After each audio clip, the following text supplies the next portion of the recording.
My Uncle Greg sneered at my cute little job during his toast, demanding the family applaud his son Max's real estate empire instead. They pity-clapped, unaware I was the landlord approving Max's lease, and that I was holding the eviction notice he didn't know was coming. This is where the story truly begins, and you won't want to miss what happens. Make sure you're subscribed to see it through to the end. We're always curious. Where in the world are you all watching from today? Let us know in the comments. The room was spinning before I even picked up the phone. I was lying on my bathroom floor, the cool tile pressing against my feverish cheek, waiting for the latest wave of nausea to pass. It wasn't just the flu, it was exhaustion, the kind that settles deep in your marrow after 3 years of working 14-hour days without a single break.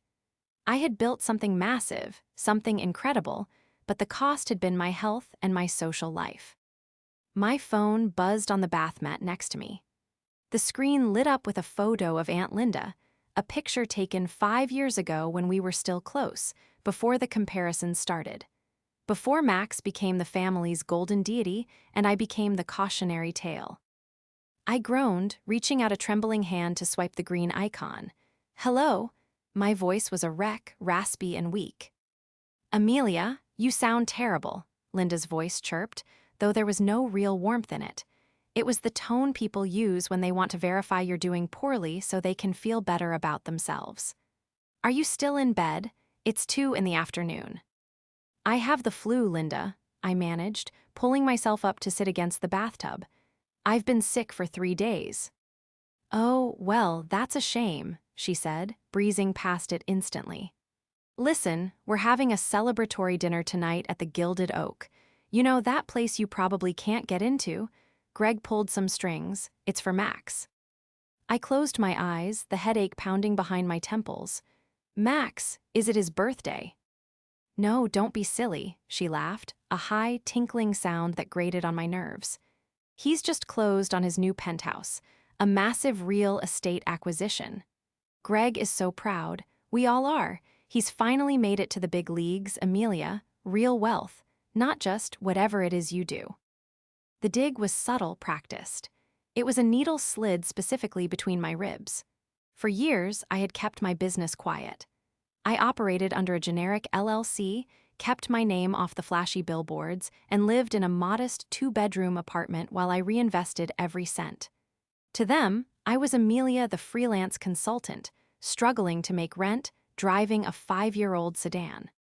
To the business world, I was the majority shareholder of Apex Holdings, a property management firm that had quietly acquired 40% of the luxury residential market in the city.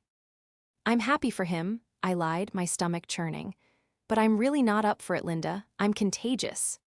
"Amelia," her tone hardened.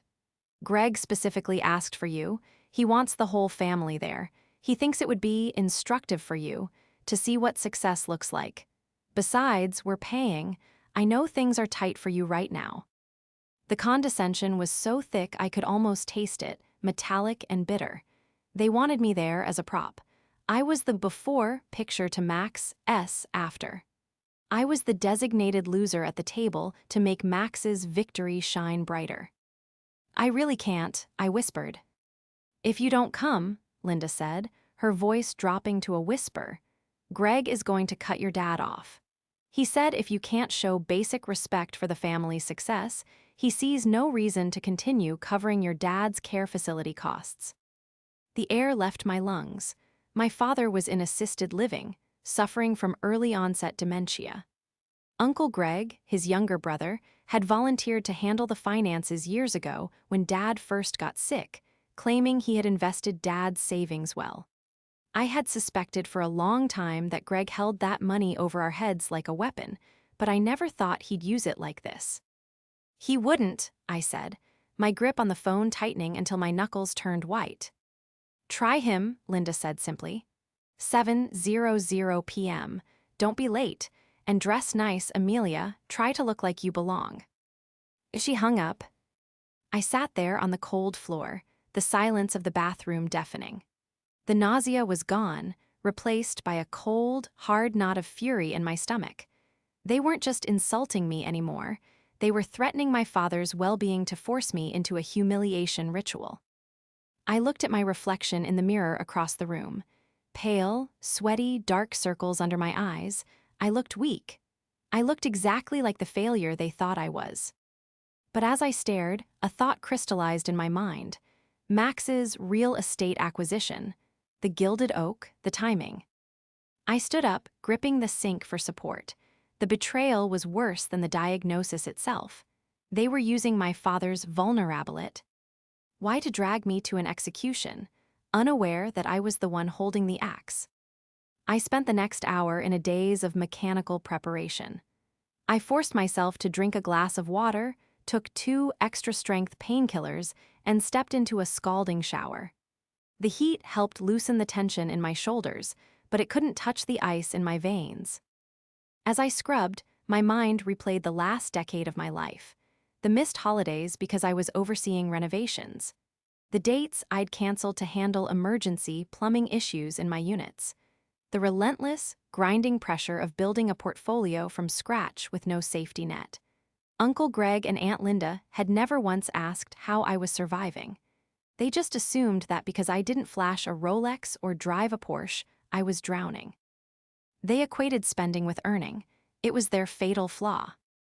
I stepped out of the shower and wrapped a towel around myself, walking into my bedroom. It was sparse, clean, and functional. I didn't have expensive art on the walls because I preferred liquidity in the bank. I opened my closet and pushed past the comfortable sweaters I usually wore, reaching for the back. I pulled out a structured black blazer and a pair of tailored trousers. They were expensive, high-quality wool, perfectly fitted but understated. No logos, no flash, just power. I sat at my small vanity to apply makeup, covering the pallor of my sickness with foundation and rouge. I needed armor. As I applied mascara, my phone pinged with an email notification. It was from my dedicated server at Apex Holdings. A standard daily digest of new lease agreements and pending move-ins for the month. I paused, the mascara wand hovering in midair. Max's penthouse. Linda had said he closed on it. In Greg's vocabulary, that usually meant bought. But Max didn't have the credit score to buy a pack of gum, let alone a penthouse in the city's most exclusive district. He was an influencer with 50,000 bot followers and a lifestyle funded entirely by Greg's credit cards. I opened my laptop, ignoring the throbbing in my head. I logged into my admin portal. My fingers flew across the keys, searching for the property records. The Obsidian Tower.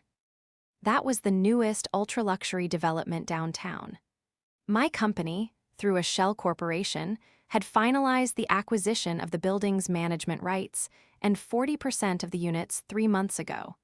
It was the jewel in my crown, the deal that had nearly killed me with stress. I searched the tenant database for the name Max. Nothing. I frowned. Had he actually bought a unit? If he bought it, he wouldn't be in my tenant portal. But the units in the Obsidian started at $4 million. Greg had money. He owned a chain of car dealerships, but he didn't have $4 million cash money, and interest rates were sky high. I searched Greg. Nothing. Then I searched by unit number. Linda had posted a photo of the view on Facebook an hour ago, bragging. Based on the angle of the skyline, it was a corner unit, likely the 40th floor or higher. I pulled up the pending applications for Unit 4201. There it was. Applicant Maxwell P. Henderson, co-signer Gregory Henderson, status pending conditional approval, lease type 12-month rental. I stared at the screen, a slow, cold smile spreading across my face. He hadn't bought it. He was renting it. And not only was he renting it, but the application was flagged. I clicked on the notes. Flagged by underwriting, applicant's proof of income is insufficient. Bank statements show erratic deposits. Co-signer debt-to-income ratio is borderline, requesting double security deposit and 6 months rent up front. I scrolled down further. There was a scanned document attached, a letter from Greg on his dealership letterhead, practically begging for an extension on the deposit, citing liquidity movement and promising the funds by next Friday. They were broke, or at least cash poor and leveraging everything to maintain the illusion of wealth. And here they were, throwing a dinner to rub my nose in a purchase that was actually a rental application hanging by a thread. I looked at the Approve Deny button at the bottom of the screen. As the majority owner, I had override privileges.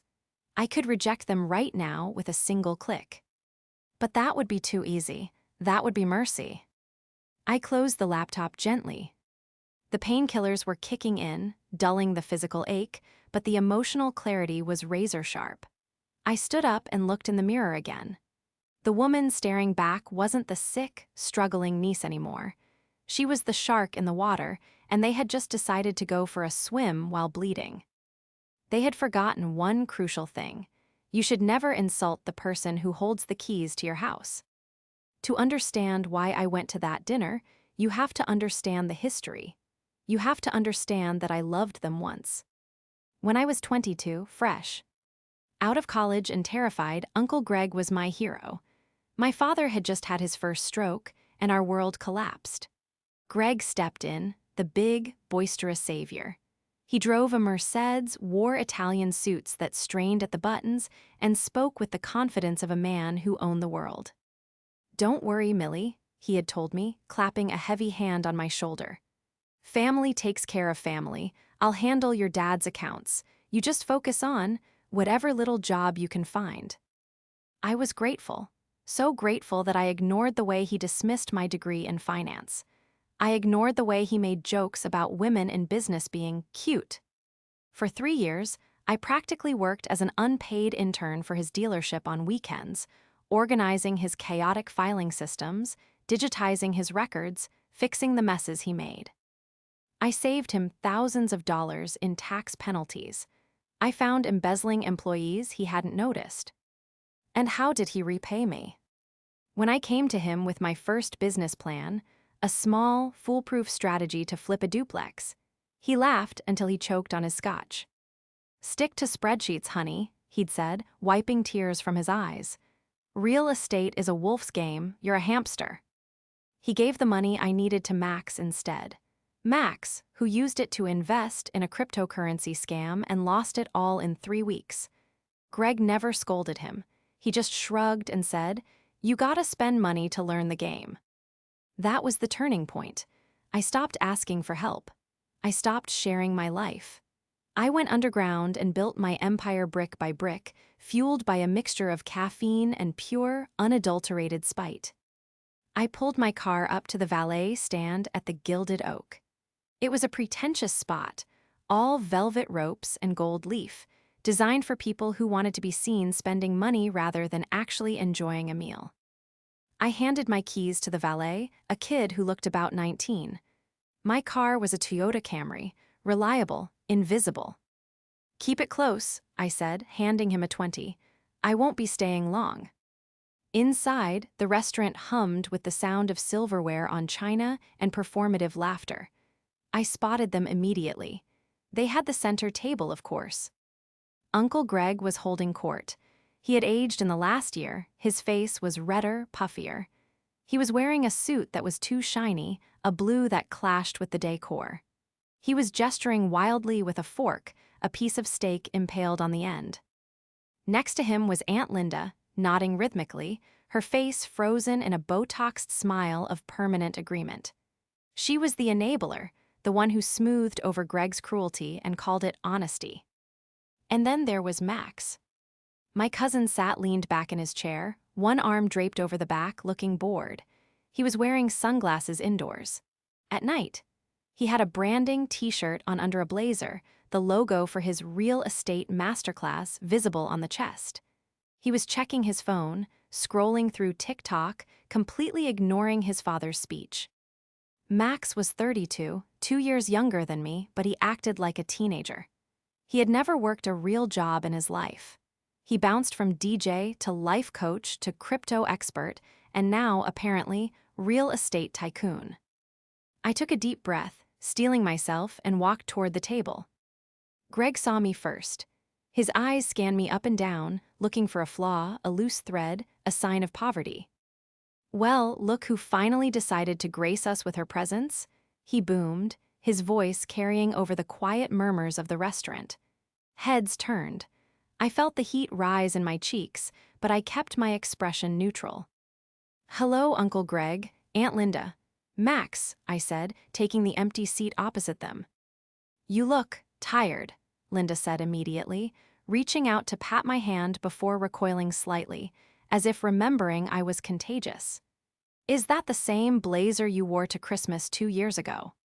"It's a classic," I said calmly. "It lasts." "If you say so," Max snorted, finally looking up from his phone. He lowered his sunglasses to peer at me. "You look like you're going to a funeral, Amelia. Lighten up. Tonight is a celebration." "That's right." Greg slammed his hand on the table, making the silverware jump. "Tonight is about winners, winners like my boy here." He wrapped a thick arm around Max's neck, shaking him playfully. Max looked annoyed but allowed it. "Tell her, Max, tell her about the penthouse," Greg commanded, looking at me with a predatory gleam in his eyes. He wasn't sharing news, he was deploying a weapon. "It's sick," Max said, leaning forward. "Top floor of the Obsidian, floor-to-ceiling glass, smart home integration. The works. I'm moving in next week. Going to use it as the HQ for my new content house." "Content house?" I asked, keeping my voice even.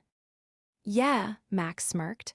"I'm launching a series on how to dominate the property market, showing people how to live the high life.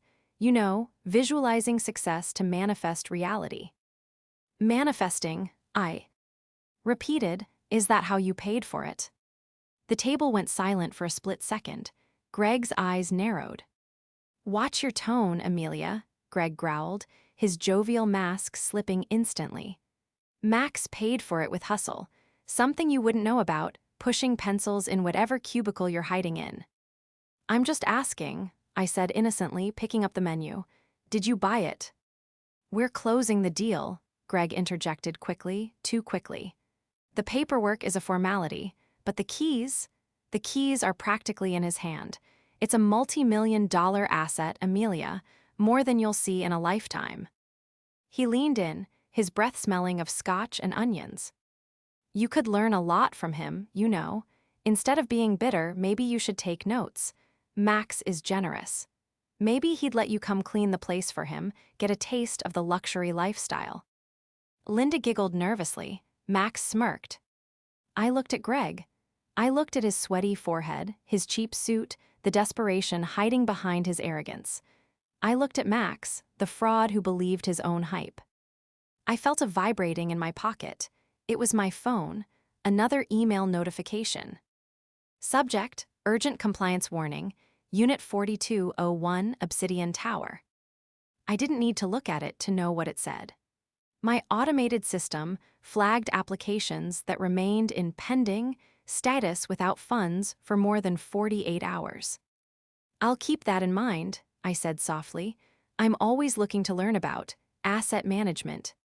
"Good," Greg grunted, satisfied that he had put me in my place. "Now, order something. But don't go crazy, I'm not paying for the lobster for someone who didn't earn it." I smiled. It was the first genuine smile I'd cracked all day. "I'll just have the water," I said. "I have a feeling I won't be hungry for long." The appetizer arrived, a tower of seafood on a silver platter that looked like it cost more than my first car. Greg didn't wait for anyone else to start. He reached out, grabbed a lobster claw, and cracked it loudly, sending a spray of juice across the pristine white tablecloth. "Dig in," he grunted, his mouth full. "Don't be shy, Amelia. I know you're not used to eating like this." I took a sip of my water, the ice clinking softly against the glass. Under the table, my phone was resting on my knee. I had lowered the brightness to the minimum, but the information displayed on the screen was illuminating enough. While Greg was busy dissecting the crustacean and lecturing the waiter on the proper temperature of the butter, I was logging into the backend of Apex Holdings' secure server. I needed to see exactly how deep this lie went. It wasn't just about the rental application anymore. It was about the audacity of the fraud. I tapped into the Documents tab of Max's application. There were 3 PDF uploads: proof of income, bank statement, OCT, and reference letter. I opened the bank statement first.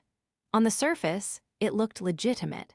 It showed a checking account balance of $245,000. Impressive for someone who, to my knowledge, had spent the last 6 months making TikToks about hustle culture from his parents' basement. But I zoomed in. I've looked at thousands of financial documents over the last decade. I know the fonts banks use.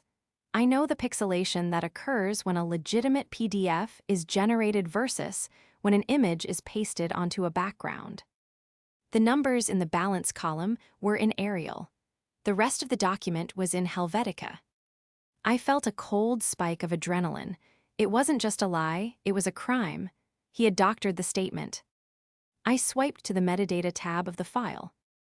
Created yesterday 11:42 p.m. Software, Canva Web Export.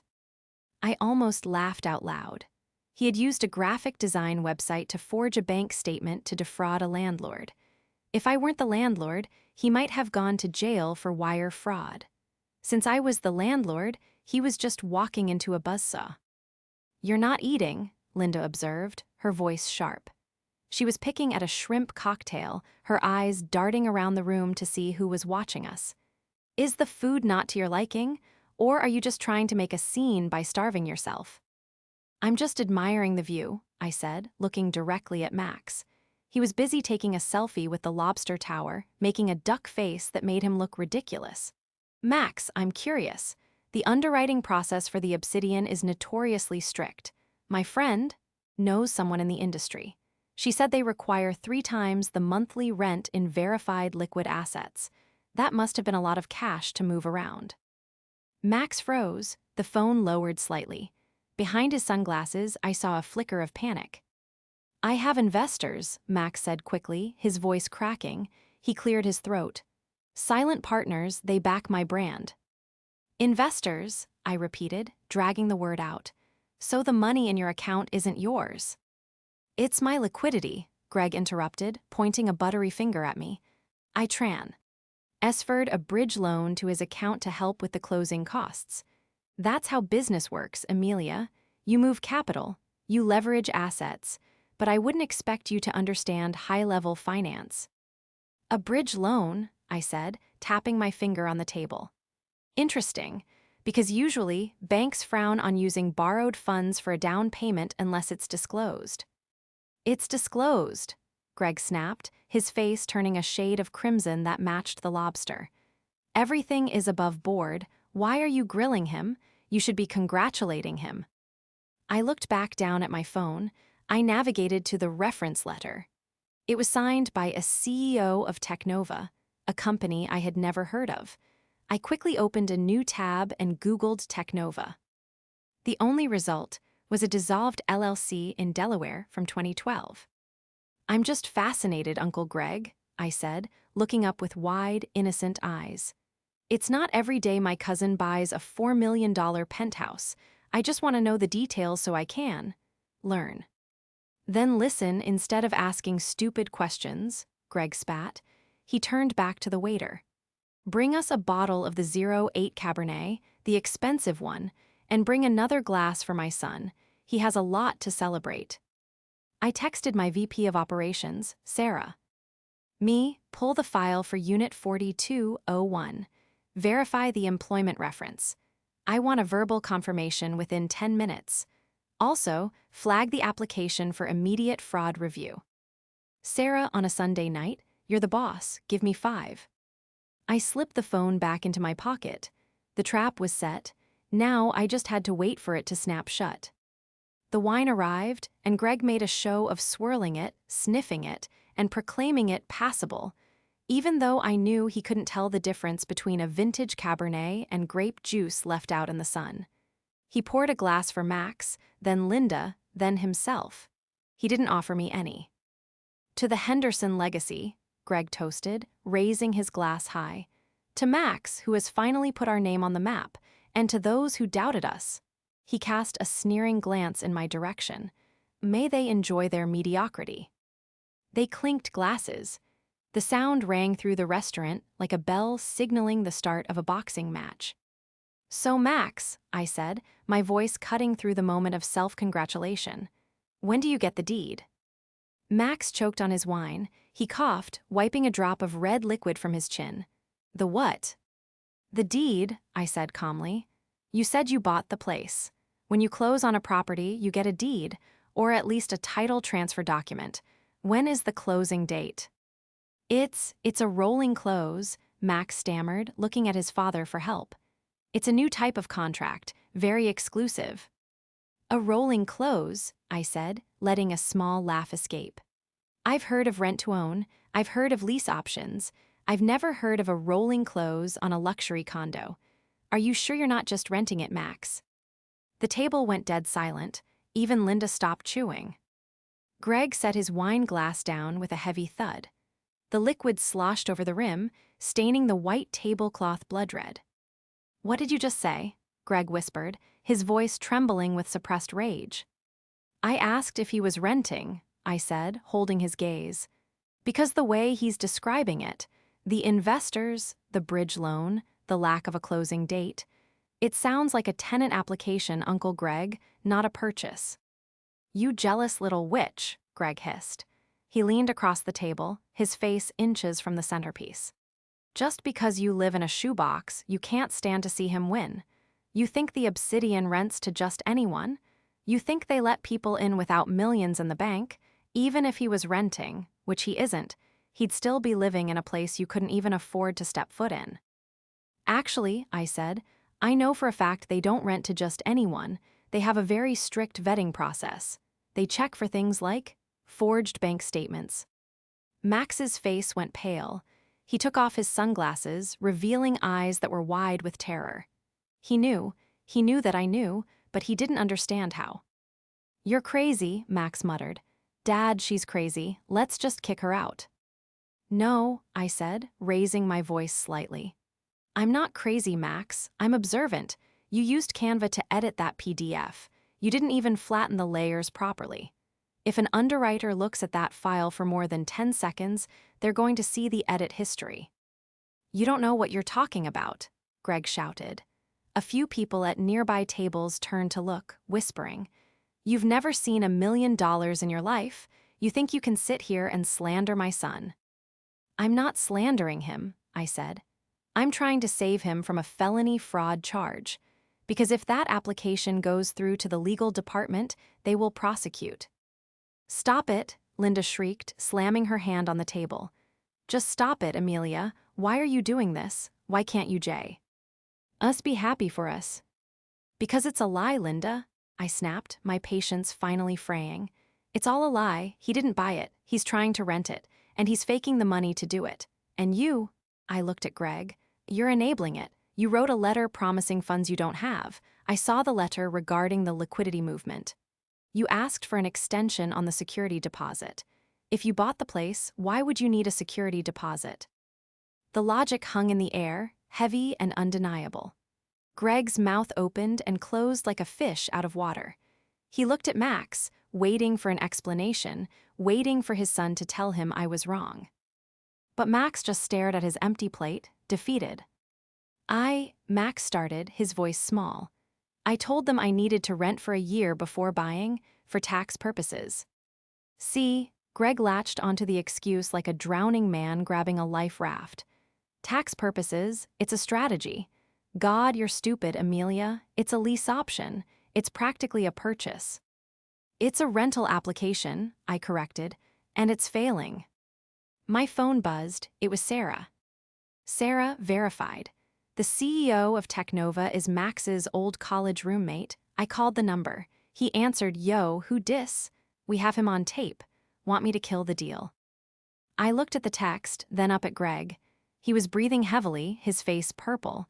He looked like he was about to explode. "You listen to me," Greg growled, his voice dropping to a menacing rumble. "You keep your mouth shut about this. You don't tell Grandma, you don't tell the cousins. Max bought that place. End of story. And if you say one more word..." I swear to God, Amelia, I'll make you regret it. Is that a threat? I asked softly. It's a promise, he sneered. You know, Greg said, leaning back and trying to regain his composure, though his hands were shaking. I was going to be nice. I was going to pay for your dinner. I was going to let you stay in the family trust. But now I think it's time for some tough love. He pulled out his phone. I'm calling the nursing home tomorrow, he said, staring at me with dead, shark-like eyes. I'm going to tell them that the funds have dried up. I'm going to stop the payments for your father. The world seemed to stop spinning. The sounds of the restaurant faded into a dull roar. You can't do that, I said, my voice barely a whisper. That's his money, you're just the executor. I have power of attorney, Greg shouted, not caring who heard him now.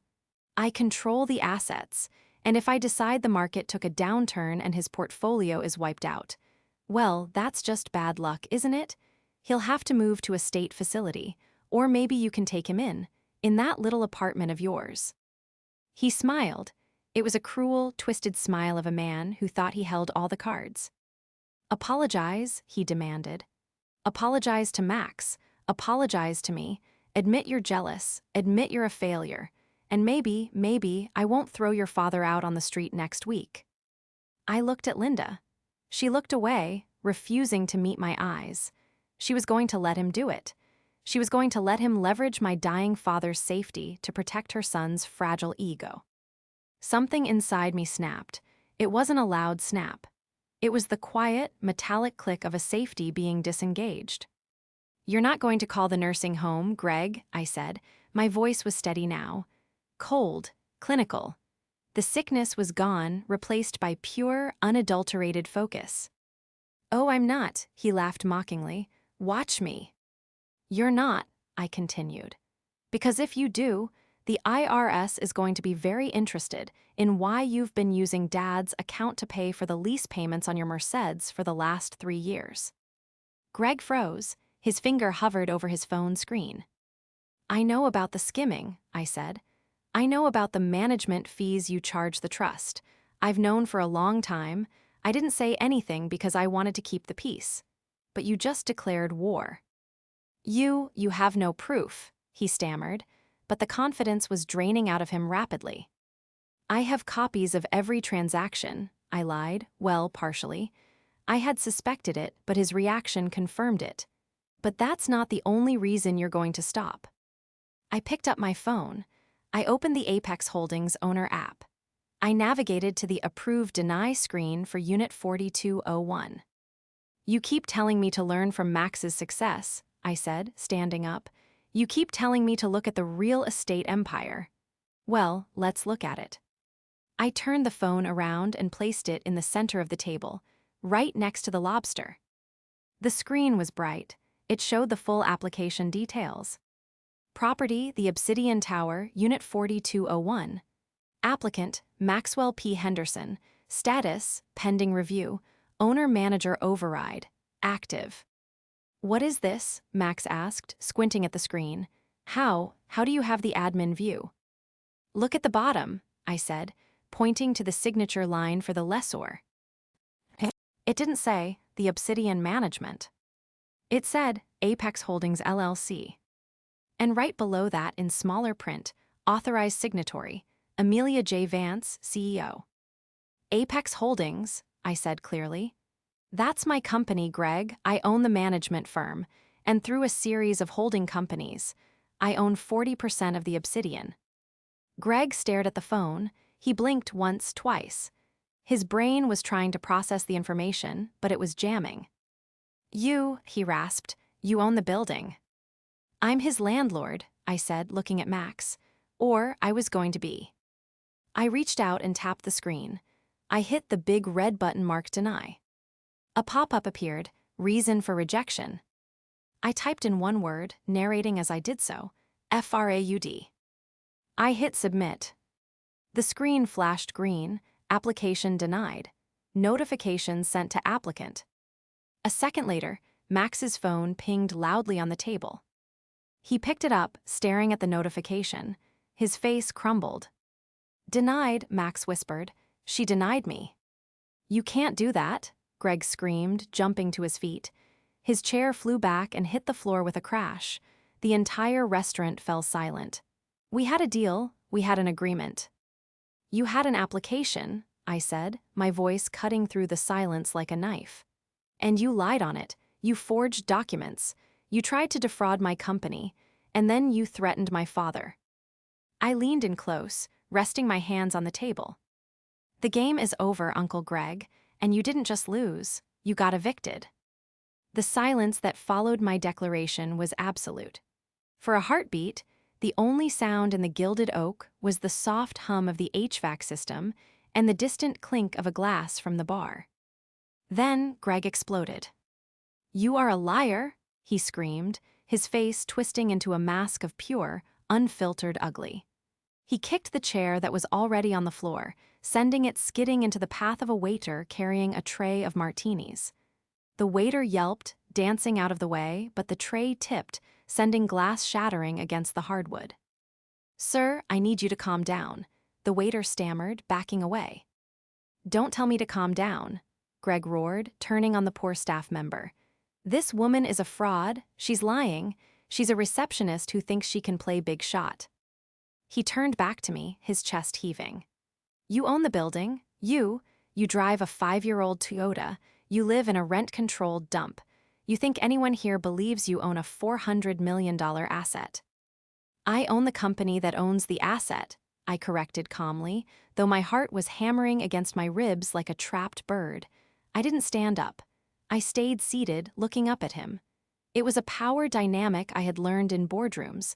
The person who stays calm controls the room. "And my car is paid for, Greg. Is yours." "Don't you talk to me about money," he spat, veins bulging in his neck. "I have provided for this family, I have carried the weight, and you ungrateful little." He lunged toward the table, grabbing the edge as if to flip it. Linda shrieked, covering her mouth. Max just sat there, staring at his phone screen where the words application DENIED were still glowing. He looked like a child whose ice cream had fallen in the dirt, confused, betrayed, and utterly useless. Two large men in dark suits, the restaurant's security, materialized from the shadows near the entrance. They moved with the swift, silent purpose of professionals. "Is there a problem here?" the lead security officer asked, stepping between Greg and the table. "Yes, there's a problem," Greg shouted, pointing a shaking finger at me. "She is harassing us. She ruined my son's celebration. I want her removed." The officer looked at me.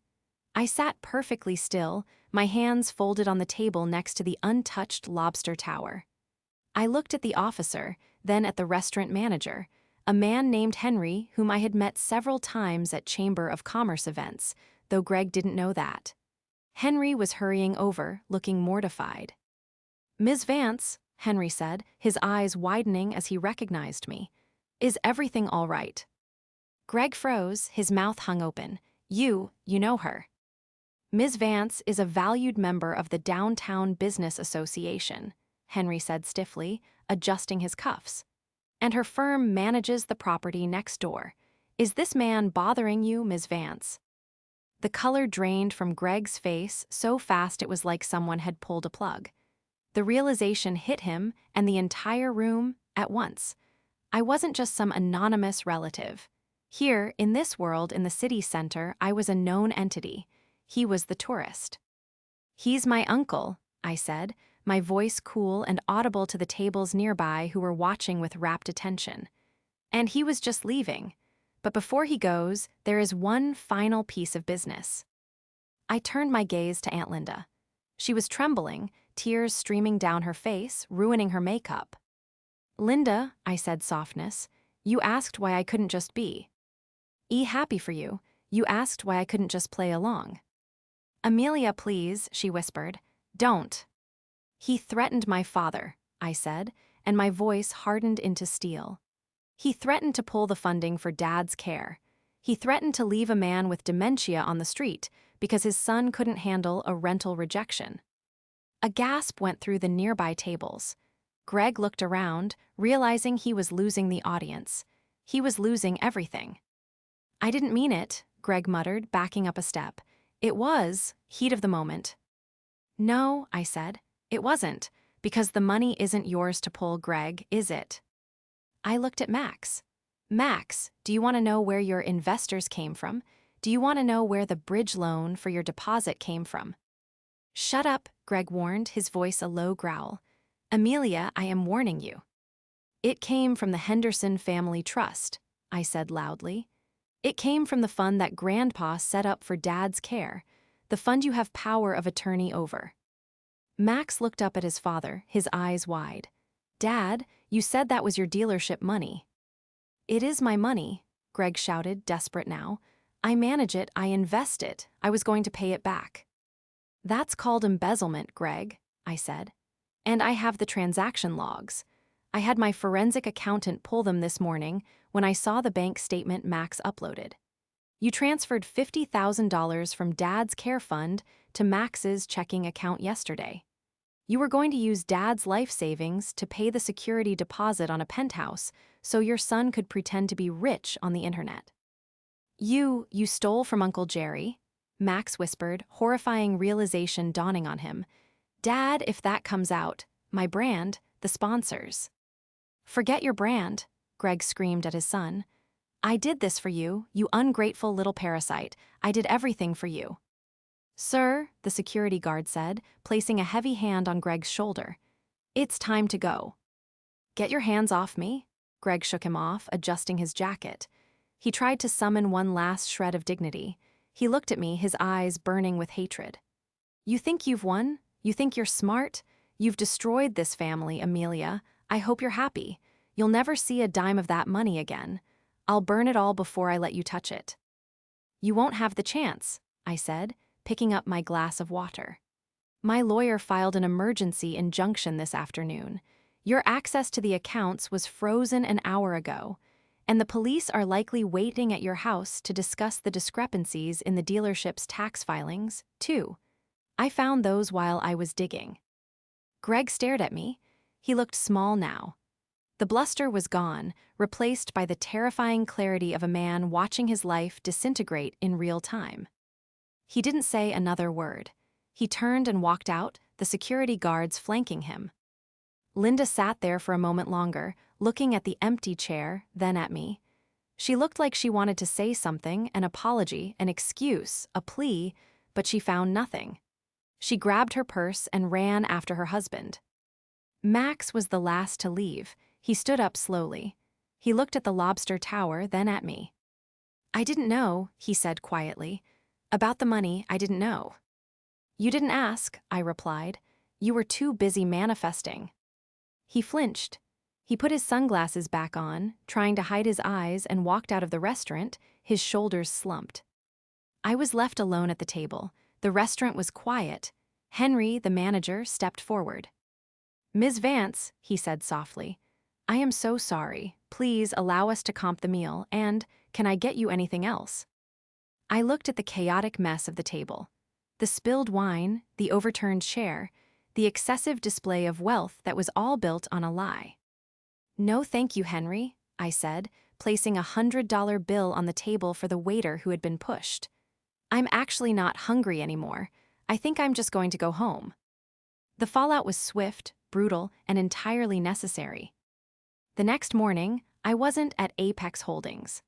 I was sitting in a conference room at the offices of Sterling and Finch, the city's most aggressive probate law firm. Beside me was a stack of documents 3 inches thick, the result of an all-night session with my forensic accountant. Greg hadn't just dipped into the trust, he had drained it. Over 5 years, he had siphoned nearly $400,000 from my father's care fund. He had used it to prop up his failing dealerships, lease luxury cars, and fund Max's endless string of failed ventures.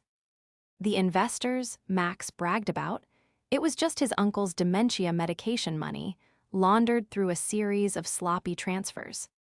It's a clear-cut case of fiduciary breach and elder abuse, the lead attorney, a sharp woman named Alina, told me. The injunction is in place. We've petitioned for immediate removal of power of attorney. The Dister. Iked attorney is already building a case for the embezzlement. What about the money? I asked, rubbing my temples. Can we recover it? We're going after his personal assets, Eleanor said. The house, the cars, the dealership equity. It will take time, but we'll bleed him dry to make your father whole. I nodded. It wasn't about revenge anymore. It was about survival. 3 weeks later, the news hit the local papers. Local dealership owner indicted for elder abuse and fraud. It was a small headline, but in our town, it was a nuclear bomb. Greg's reputation evaporated overnight. The dealership, already teetering on the edge of bankruptcy due to his mismanagement, went into receivership. They lost the house, the big, flashy colonial on the hill that Linda loved so much. They had to move into a 2-bedroom rental on the edge of town. A rental, I noted with grim satisfaction, that Apex Holdings did not manage. Max didn't fare much better. The internet is a fickle place. When word got out, leaked perhaps by a source close to the situation, that the real estate guru had tried to buy a penthouse with stolen money, his comment section turned into a war zone. He deleted his accounts 2 days later. The last I heard, he was working at a high-end gym, selling memberships. It wasn't real estate, but at least it was a job. I didn't speak to them. Linda called once, leaving a tearful voicemail begging me to drop the lawsuit for the sake of the family. I didn't delete it, but I didn't return it either. Protecting the abuser because of shared DNA is not loyalty, it's complicity. A month after the dinner, I drove out to Sunnyvale Estates, the assisted living facility where my father lived. It was a beautiful day. The sun was shining through the oak trees, casting dappled shadows on the lawn. I found Dad sitting on a bench near the koi pond, watching the fish swim in lazy circles. He looked frail, the disease was progressing. Some days he knew me, some days I was just a kind stranger. "Hey, Dad," I said softly, sitting down next to him. He turned slowly, his eyes milky and confused.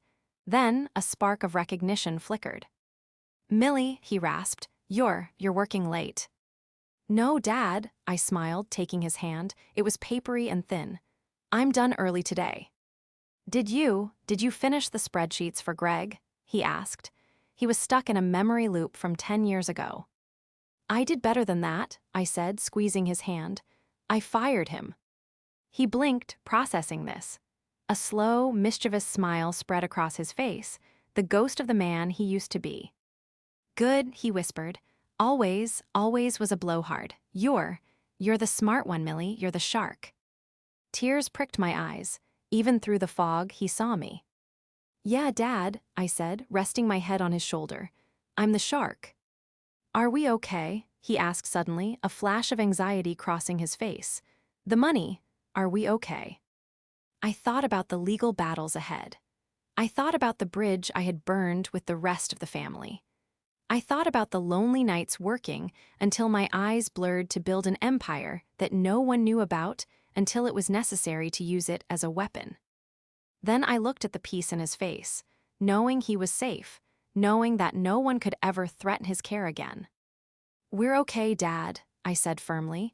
"We have plenty, you don't have to worry about a thing, I own the building." He patted my hand, satisfied, and turned back to watch the koi.